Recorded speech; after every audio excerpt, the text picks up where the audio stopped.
So in the case of public health emergencies, you want to make sure that you have mass vaccination plans in place.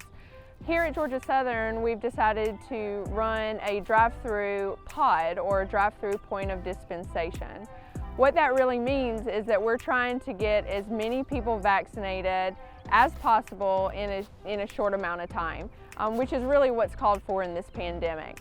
So I'm going to tell you a little bit about the pod today. First station that you'll come through is the greeting station. At the greeting station, people are going to double check that you have all the forms that you need, and they're also going to hand you other forms that you can read in order to make informed decisions about the vaccine today. Those forms include a HIPAA statement, as well as the EUA fact sheet, emergency use authorization information from the FDA about the Moderna vaccine, which we give here at Georgia Southern. Once you pass greeting station A, you then move on to greeting station B, where you will check in. You probably scheduled your appointment in order to say you'd be here, for example, at 9 a.m. in order to get vaccinated. Well, we're going to make sure that you have your appointment slot open for you and that we're ready to go. So once you go through greeting station B, you're then going to come to the screening tent.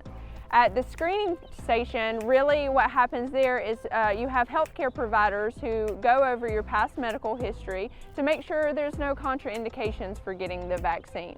Once they talk over a few questions with you, then you can move on to the vaccine station where you can finally get your vaccine.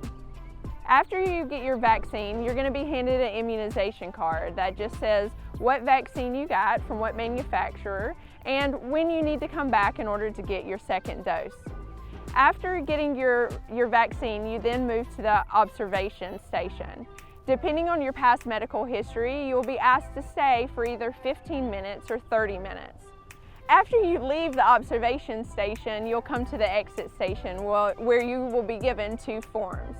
Those forms will include information about Be Safe to help monitor any type of side effects that you may have, as well as what to expect after the vaccine. Here at Georgia Southern, you'll be given information about the Care Center and where to go if you have any additional questions.